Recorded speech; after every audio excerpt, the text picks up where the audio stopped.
it was a gun. I'm not voting. If we want to build our nation. The problem with the Somalians. Just want to experience something else than a black man. Move on, move Can't be like a horse with blinkers on. Honestly say, I was about to have sex and then I pulled crap, up. but it's nice. Hi, I'm Carla. I'm 22 years old and a postgraduate student at UCT.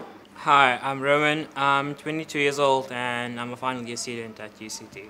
Hi, I'm Jessica. I'm 21 years old and I'm also a student. Hi, I'm Brian. I'm a 23-year-old postgraduate student at UCT. Hi, I'm Prusha. I'm a 20-year-old student at UCT. Hi, I'm Cameron. I'm a 21-year-old computer science student at UCT. Is color an issue? Definitely. I think it's impossible to ignore, I think, in South Africa right now that color is not an issue. Everywhere you go, whether it's a cafeteria on campus or something, people are collecting largely along race lines. I think it's pretty obvious and it's quite hard to deny. I think that while that is happening, we also need to take in consideration that it's based on culture also. It's not just about race anymore, and it's also based on schooling environment and just community in general. I mean, we are not just based on race anymore. It's a big factor, but there's other things that are coming into play also. I just think that, like, I understand you saying, however, I think that, like, most of that stuff is divided by race because of, like, years and years of segregation. So I think that, like, whilst that stuff is, like, it varies, like, the systemic issue is race, like, and it's, like, very present, especially on campus. Well, if you think about it, we're still an extremely new democracy. I mean, it's only 20 years, right? So we're technically the first new kids on the block, but we're still affected by our parents who lived in, you know, apartheid and everything. So it's not as though we're born in a complete blank space. Yeah, no, I agree. And we do kind of take on what our parents have passed on to us, even though maybe sometimes it's not to the extreme, but I do think we do. Often people, when they talk about, like, race and, like, how we are, people talk about parents, and I understand that that's an issue. However, it's something that, like, it quite frustrates me, because I think that, like, more of, like, people act this way because of their parents' job during apartheid. I think it's, like, thousands of years of every single institution in South Africa being, like, structurally organized to benefit white people. So, like, at UCT, I think that people are the way they are, not because of their parents, although that is a big thing. It's because of, like, the whole institution. Broader society. It's like it's a Eurocentric kind of institution. The whole broader society, it's like, it's so deeply structured that way that I don't necessarily think it's like, oh, because you grew up in, like, that area, or because it's just, like, how everything functions. It has to do with race. The thing is, you can't just, you know, flip things over. It's not just, okay, one day, you know, you're Eurocentric and the next day, like, we're one big, rainbow nation family. It just can't. Yeah, I think I just want to get back to the cultural thing. I think a lot of people at the place where I work have kind of used that as a defense for a lot of the segregation that's happening. So language and culture is used to kind of somehow create this kind of protected space where, okay, because you guys are just speaking to each other because you have a similar culture, there's nothing I can say about it. And I don't really think that's fair either.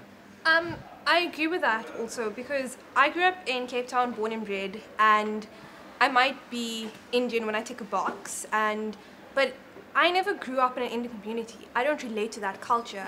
Therefore, I don't necessarily group myself within a race. So also within race, there's a culture, and you can't separate the two a lot of the time.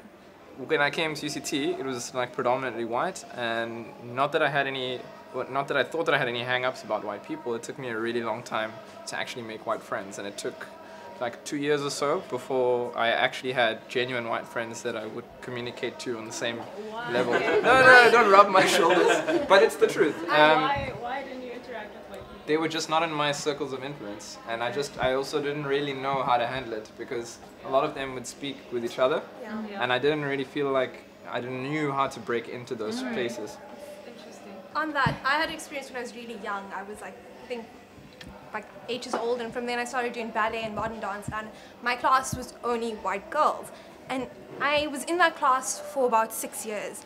At the end of that 6 years, none of them had a conversation with me. None of them acknowledged my presence. And I mean, I was very impressionable. I think I ended when I was 14. I was like, I'm done with this. They made me feel like an outsider. I'm just like, when it came to group work, no one wanted to hold my hand.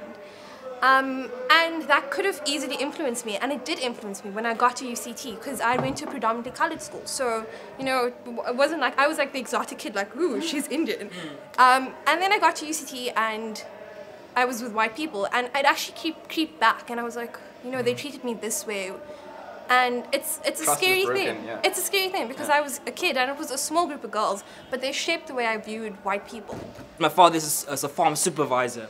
So basically, I grew up on the farm, you know, and, you know, you got the owner of the farm, you know, white man with his, you know, beautiful blonde daughters, blah, blah, blah. And for me, like, I felt so inferior, you know. I just like, what's this little, I felt so belittled every time I see, like, you know, white people when I grew up, because for me it was like, wow, they have everything, they drove nice cars, blah, blah, blah, and all that kind of stuff. When I came to UCT, for me it was so weird because like now I can actually like have a conversation with a white person, you know. And during high school it didn't happen because, you know, well, it did happen, but it was really like on a distance because I'm just keeping you there. I'm not, you know, letting you in. You walk into any residence dining hall at UCT and you'll see how divided UCT really is. And that's why you're talking about your friends at UCT. It's so easy in first year when you walk in that door to sit at the table of white girls, you know? And we had... Well, not for me. No, but for me. So we had the white girls and we had the black girls and we had the color girls, and then it started dividing. There was the Xhosa girls and the Zulu girls and the Venda girls. And it was so easy how that... And then it was almost like you had to go out of your comfort zone just to sit at a table in terms of like have a conversation with other people. And I think like we shouldn't have to make that like extra effort just to have a friend that's not the same color as you. I come from a government school in Mpumalanga, and you know, it's a mixed-based school. It's the kids from the township, wada. So it's a very like cool place. But coming to UCT, I experienced a very much of a classist thing. You know, all the girls from their private schools and bishops, and it's as though the moment I don't know, it's two different worlds. And in UCT, that's kind of a massive thing.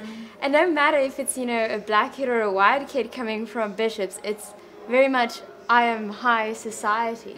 Yeah, you're so right, but you are also wrong. There is a difference between the black guy from bishops and the white guy from bishops. Okay, There is a difference. They may roll in the same group, but there is always a difference. I'm on the SRC, and then in the beginning of the year during O Week we do quite a lot of work with students when they're arriving. And obviously I understand that there's a huge black growing middle class in South Africa, but I mean you can't deny that most of the poor people that come to UCT are poor. And so we used to fetch the students that arrived on buses that had been coming from all over the country. They'd spend like 24 hours. And these students would they'd get off the bus and they'd have a plastic packet. Like that's all they arrived with, the plastic packets. And you just want to cry because it's the saddest thing you've ever seen. And then you go to the residence to welcome students, and then there's these really rich white girls from private schools that are complaining because they don't like their roommates and because their mom didn't drop off the microwave. And you just, like, it's the biggest cultural clash I've ever had. And then you have to deal every day with students that are complaining about food in like residences, you know, because it's not healthy enough and stuff like that. But then you also have to deal with people that are getting financially excluded because need of their parents' work. And the sad part is when you have that kind of interactions with people, you realize that it is divided on race. My boyfriend, he grew up in Kenya. Yeah, he grew up in Kenya, and then he moved to India because his dad is looks for gold. I can't prospect it. So he lived in India basically all his life. So then he came back to South Africa, but he's white. So then I started dating him. So I tell my parents, yeah, I'm dating this really nice boy. He comes from India, wada. And my parents are, okay, that's great. Tell my grandmother, you know, my grandmother thinks about it. She's, but Carla, is he white? Like, it's kind of, you know, the weird thing of it's all great, you know, you're dating a lovely boy, but just to make sure before I give my approval. It's funny though, because the way you characterize him according to where he came from, where he grew up, and you never thought to mention. Yeah, but really don't call And it's like all of a sudden you're like, so what was he? Nathan. When I told my mum I was dating Khotsi, I think she knew. I think it was a giveaway. All the questions were answered. I think it was a little bit of a giveaway. Telling Auntie Jean I was dating a black man wasn't the funnest part of my day. But I've never dated someone of the same race as me. It's not like I've made a conscious decision like I'm not dating boys that are Indian. It just happens. I don't know. Like I feel that you either attracted to someone or you're not, and that's just how it goes. I know that some people don't make that choice. They actually like according to race. But I don't see through that lens sometimes. Well, most of the time when it comes to races, I'm attracted to everyone. If you look good, you look good. See that view? Well, the first boy I ever dated was Muslim, and he was coloured, and they hung. Yes, he was Malay, and they hung up was he's Muslim. He's gonna convert you. Like no, you cannot do this. And my parents like it was something out of a Bollywood movie. When it comes to dating colored and black guys, not really my thing, because I've had friends who have been in relationships with colored and black males, and a lot of the relationships were very abusive, physically and emotionally abusive. So I don't want that for myself. I've found with the sort of like a lot of Ugandan people I've met in Basti, it's been a little bit of fetishism. So it's like, oh, okay, he's mixed and he's exotic and that's great, and then that doesn't feel so great.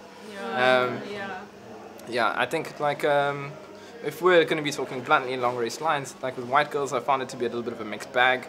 So some of them have been raised in pretty colorblind families where race is not an issue apparently, and there it's often been great because we share a lot of, and there are a lot of similarities once you take race out of the picture.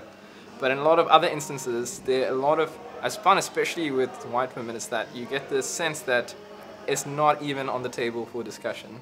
And like that's the craziest thing. I think it's different. Just going on that, I think that I want to say, like, before I dated Khotsi, no guy ever approached me, and then once I dated Khotsi, all the black guys liked me. It was like I was now the white girl that dated black men, so they could like. It was a really weird thing. Guys, it was really a weird thing that I've only just realized while I was talking to you now, that like after that happened. Public places, I think it's different. So we both from Joburg, but we study here. So I think that. He always hates it because when we go to a restaurant here, the only other person in the restaurant that's black is in the kitchen. Whereas in Joburg it's different because it's more mixed. However, it's not. There's black people and white people in the same restaurant, but they're not sitting with each other. So it's this really weird thing. So my parents were fine with it. Although my dad once said this really horrible thing. It was a joke. I don't know if I can say it, but I'm going to say it anyways. So when I went back to Joburg, then we went to watch the cricket. We went to the Wanderers. And then Khotsi came with, and it was like he was meeting my family, big day out. And we're walking in, and my dad goes, oh, I've never been to cricket with a black chap. I wonder if we have to use the same entrance. And I was like, it was a joke. It was a joke. I know, but I remember being like, Khotsi laughed, and it was fine. And then they were like best friends. They watched cricket, but it was just. But I guess it depends where you. It depends where you go. Icebreaker. Other people look at us and you can see they're like, oh, they're so cute, you know. Like people often that fetish, like people do fetishize you. Like, oh, what an they do. It's like no, but we're just normal. Like we just love each other. My ex-girlfriend was, well, I suppose she still is Portuguese. She was blonde girl, blue eyes, and everything like that. And I used to get quite upset about how some of my friends would react to it. So a lot of them would like congratulate me, Brian, great job. Like it's an achievement. And it's like, Riding the whiteboard. it's quite offensive, and definitely at places people would treat us differently than I had been treated with other people, and I don't know, it did feel quite uncomfortable, and there's definitely a power dynamic when people congratulate him all the time. Yeah. I have a friend, she's Indian and she's dating a black guy, and there's like this hope attached to them, and everyone's like, they're so cute, and everyone wants to like see what happens to them, and I feel like there's this like kind of pressure put on couples that are interracial sometimes, and it's like, let's see what happens. Oh, they're gonna have cute caramel babies. The cutest, we know the cutest. It's like we know babies are gonna come out nice, but like, I just feel like there's this pressure put on them, and everyone like wants to know what's gonna happen. Yes. Yeah, very invasive. One of my friends asked me about my relationship, like a previous relationship that I had, and I was like, no, I'm not with that person anymore. And they're like, oh, that's so bad because you're gonna have a hard time finding another one. I'm like, what the hell are you talking about? This whole thing of like colorblind, like, oh, I don't see race, so like, oh, I don't see race when I look at him, I just love him so much. I really don't like that because it's like, that's who he is. And like, and maybe it shouldn't be, but it's the way society's made it, and it's like, it's who he is, and it's who I am. Like, I am who I am because of the color of my skin and all the privilege that's come with it. So I think that like, with this language, we need to like problematize that whole thing about like not seeing it, because if we don't see it, then you're not seeing it. Seeing it. That's It's judging it that becomes the problem. My dream is to have a very big impact on society. My dream is to be part of South Africa that sees beyond race and actually looks into structural transformation. My dream is to create an equal society in my lifetime. My dream is to live in an equal society in my lifetime.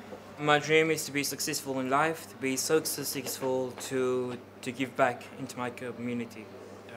My dream is to be completely happy with who I am, but also bring happiness all around me in South Africa.